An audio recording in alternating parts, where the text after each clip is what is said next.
Venga, vamos a continuar con los ejercicios de repaso y vamos a hacer el ejercicio número 4, en el que nos dice que ajustemos por el método ion-electrón la siguiente reacción. Ojo con esta reacción porque sale el amoníaco. El amoníaco es un poco complicado en las reacciones R2, ¿vale? CuO, que nos va a formar nitrógeno molecular, cobre y agua. Lo primero que tenéis que tener en cuenta es que el amoníaco, si os acordáis del tema de ácido-base, era una base. Así que tenemos que llevar a cabo el ajuste en medio básico, con lo que ello conlleva, ¿vale? Voy a poner los estados de agregación. Esto es líquido, el cobre es un metal, por tanto sólido, el nitrógeno está en la atmósfera, ¿vale? Gaseoso. El óxido de cobre es un óxido metálico, así que es sólido, no se disuelve en agua. Y el amoníaco es una disolución acuosa de amoníaco. Lo voy a poner como acuoso y ya veremos. Bueno, vamos a escribir que en primer lugar colocamos los números de oxidación e identificamos al oxidante y al reductor. Después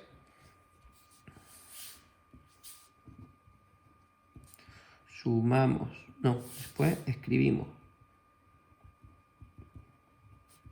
las semireacciones y las ajustamos en medio básico, porque hay amoníaco, ¿vale? A continuación,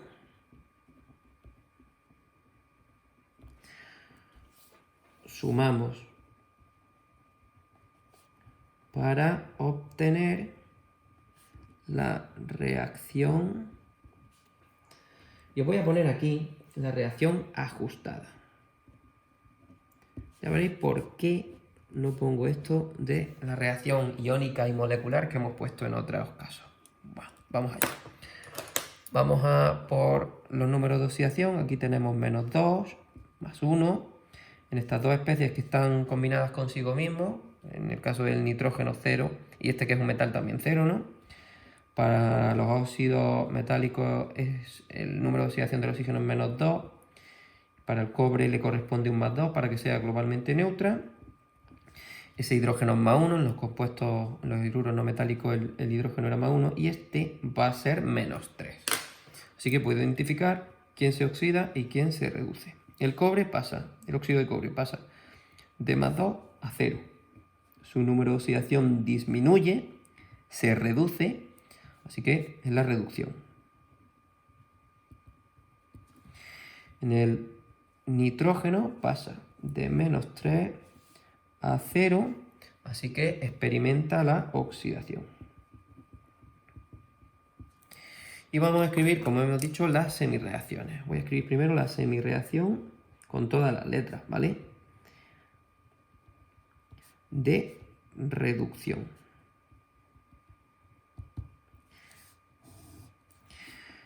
Vale, el óxido de cobre lo he puesto ahí como sólido, ¿vale? Es un óxido no metálico, así que no es soluble en agua. CuO. Se queda como CuO. Y va a formar cobre. Número de oxidación 0 y +2 hemos dicho. Para pasar de +2 a 0 tengo que sumar 2 electrones. Estoy llevando a cabo la reducción. Y ahora, como estamos en medio básico, ¿vale? Decíamos en medio básico que donde sobrasen oxígenos, aquí sobraban oxígenos, sumábamos tantas moléculas de agua como oxígenos sobren. Me sobra un oxígeno, así que una molécula de agua. Y en el otro lado se sumaban el doble de iones OH- que moléculas de agua hubiésemos añadido. Cuidado con estos OH-, ¿vale? Porque si os fijáis, no hay ninguna base que sea un hidróxido. O sea que hay que estar pendiente de esto que acabamos de poner. Semirreacción de oxidación. La oxidación la experimenta el amoníaco. El amoníaco está en disolución acuosa, es decir, mezclado con agua. Hemos visto en el tema ácido-base que cuando teníamos amoníaco captaba un protón, ¿no? Y al captar un protón formaba el ion amonio. Pero para las reacciones R2 conviene que pongamos NH3, es decir, sin captar el protón, sin ionizarse, por decirlo de alguna manera, ¿vale? Vamos a poner NH3.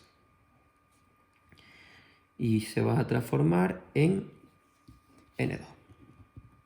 Los números de oxidación hemos dicho que aquí son -3 y aquí son 0. Lo primero que nos tenemos que fijar es que hay 2 nitrógenos. Así que aquí tenemos que poner 2 amoníacos para poder formar la molécula de nitrógeno. Y ahora, para pasar de -3 a 0, tienen que perderse 3 electrones, pero 3 electrones por cada nitrógeno, ¿vale? Como tengo 2 nitrógenos, pues perdería 6 electrones. Y ahora vamos a ajustar los oxígenos en teoría y los hidrógenos. Pero hay un problemilla. Cuando sale amoníaco, si os fijáis, cuando sale que el amoníaco se transforma en nitrógeno molecular, si os fijáis no hay oxígeno en ningún lado. Pero aquí tengo 3 hidrógenos y aquí no tengo ni hidrógeno ni oxígeno. ¿Cómo se hace? Fijaros que el agua aparece a la derecha y en la reacción de arriba de momento tenemos el agua a la izquierda. Así que tenéis que ver que el agua en esta segunda semireacción tiene que aparecer a la derecha, porque si no, no podría estar ajustada, ¿vale? Voy a poner ahí agua y ahora razonamos cuántas moléculas de agua necesitamos. Segundo caso, si os fijáis, aquí a la derecha hay 6 cargas negativas que vienen de esos 6 electrones y a la izquierda, como esta molécula es neutra, no hay cargas negativas en ningún lado. La única forma de tener cargas negativas es tener en medio básico iones OH-, porque cada vez que metéis un ion OH-, metéis una carga negativa. Hay 6 electrones y aquí tendríais que poner 6 iones OH- para poder tener 6 cargas negativas y que estuviese ajustadas las cargas en los dos lados de la semirreacción, ¿no? Al tener aquí 6 moléculas, 6 iones OH-, tenemos que poner también 6 moléculas de agua a la derecha. ¿Por qué 6 moléculas de agua a la derecha? Porque si necesitáis 6 oxígenos, si os fijáis, solo podéis meter los oxígenos con el agua. Cada vez que metéis una molécula de agua, se mete un oxígeno, con 6 moléculas de agua estarán los 6 oxígenos. Y si os fijáis también, para los hidrógenos me vale, porque 6 por 2 son 12 hidrógenos. En los 6 iones OH-, en cada uno de ellos hay un hidrógeno, quiere decir que tendríamos 6 hidrógenos, más 2 por 3, 6 hidrógenos. En total habría aquí 12 hidrógenos, que son los mismos que hay ahí a la derecha. Así que esta reacción del amoníaco, aunque es poco común, a veces aparece, ¿vale? Bueno, hemos dicho que vamos a sumar, ¿vale? Aquí lo he dicho, que vamos a sumar las semirreacciones para obtener la reacción ajustada. ¿Y por qué pongo la reacción ajustada? Pues porque en este caso veréis que la reacción iónica y la molecular van a coincidir. Me falta una cosilla, me falta ajustar los electrones. Aquí hay 6 electrones que se me ha pasado y arriba solo tenía 2. Así que esta hay que multiplicarla por 3, ¿vale? Y ahora sí, ya sumo para ajustarlas, ¿vale? Vamos a poner este orden. 2 de NH3 en estado acuoso, más CuO. Hay 3 multiplicado por 3. 3 de CuO sólido. Y ahora, fijaros que no aparece nada más a la izquierda, solo el amoníaco y el óxido de cobre 2. ¿Por qué? Muy fácil. Si os fijáis aquí 6 OH- y aquí hay 2 OH- pero multiplicados por 3. Así que serían los 6 iones OH- y los 6 iones OH- se van, ¿vale? Y no me queda nada más.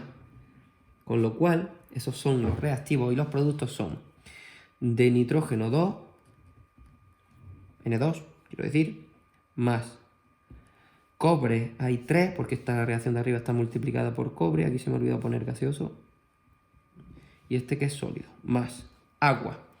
Aquí hay agua, hay 3 aguas porque está multiplicada por 3, y con las 6 de agua de abajo de la derecha me quedarían, al simplificar, 3 de agua en estado líquido. Y si os dais cuenta, no nos pide el ejercicio la reacción iónica y la molecular. Nos dice que ajustemos.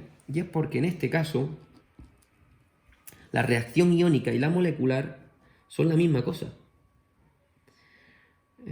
Reacción molecular. La hemos obtenido sumando. ¿Vale? Y coincide. Esto sale directamente de aquí. Es decir, no existe la reacción iónica como tal. Y es porque estas especies que aparecen en las semirreacciones, salvo el ion OH-, que desaparece, ninguno de ellos es un unión. Por eso no nos piden una reacción iónica, porque no la hay, ¿vale? Bueno, con eso terminamos el apartado A.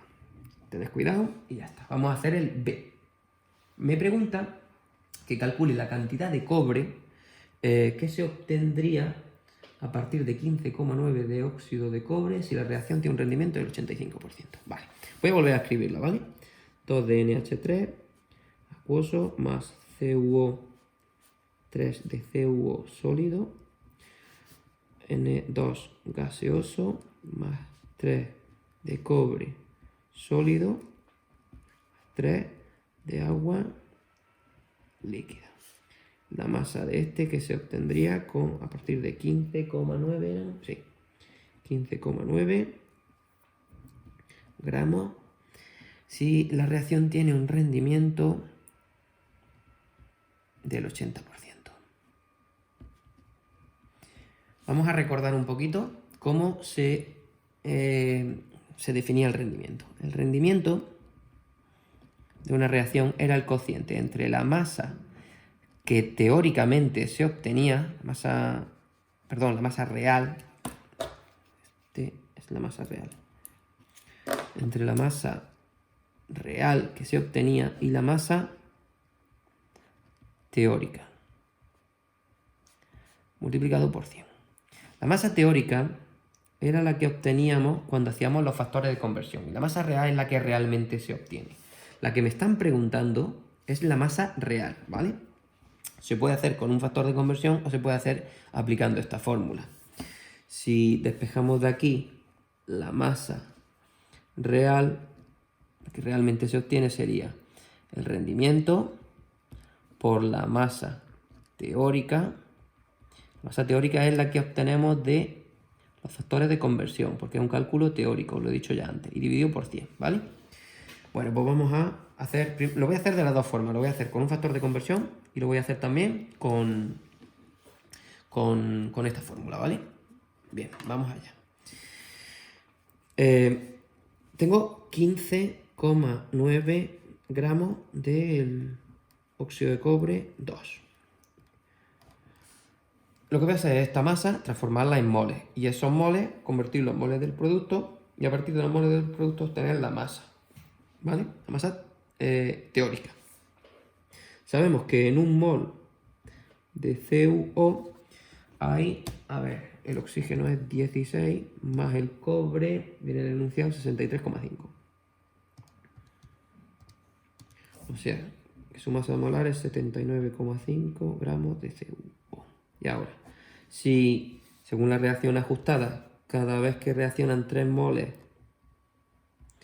de CuO se forman 3 moles de cobre, pues así averiguaríamos los moles de cobre que se obtienen. Y con la masa molar del cobre, en un mol de Cu hay 63,5 gramos de Cu. Esta sería la masa teórica que se obtiene, ¿vale?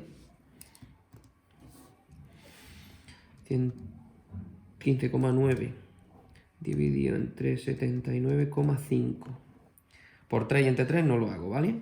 Y eso multiplicado por 63,5 nos sale 12,7. 12,7 gramos de Cu. Esto es masa teórica. Si no me dijese nada del rendimiento estaría bien. Pues eso lo ponemos aquí y ponemos el rendimiento del 80 por 12,7 y lo divido entre 100.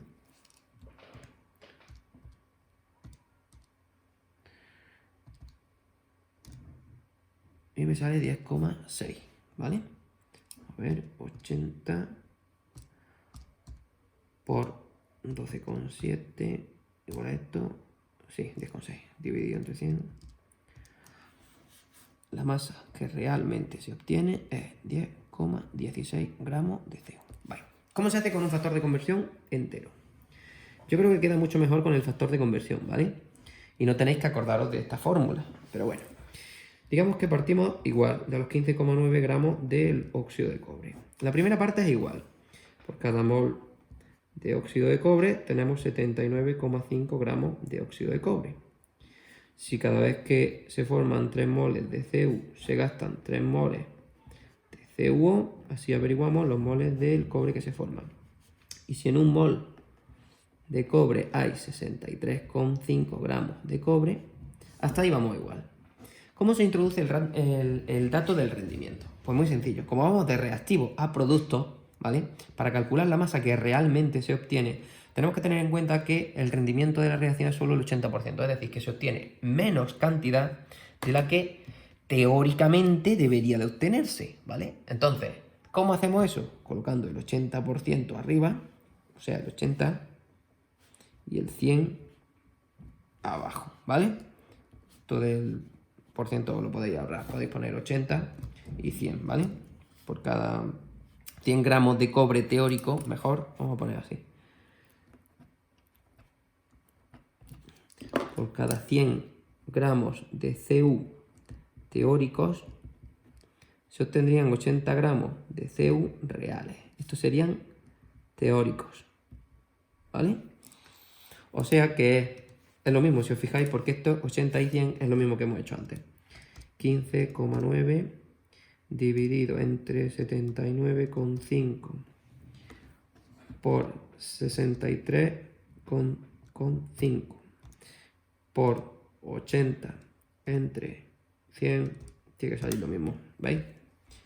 10,16 gramos de cobre se obtienen realmente, ¿vale? Este es el resultado. Bien, ¿qué hemos hecho en el ejercicio? Como cosa novedosa, extraña, esta parte de aquí, ¿vale? El hecho de que no nos piden la reacción iónica, porque no existe como tal, no hay una reacción en la que intervengan iones. Todas las especies que intervienen en esta reacción, en la semirreacción CB, son bien sustancias moleculares o metales y no metales que no tienen carga. Así que no existe la reacción iónica como tal, ¿vale? Tened cuidado, sale directamente la reacción molecular, ¿de acuerdo? Pasa con el amoníaco cuando forma el nitrógeno molecular. Ocurre pocas veces, pero a veces ocurre, ¿vale? Bueno, si no entendéis algo, me preguntáis. Venga, hasta luego.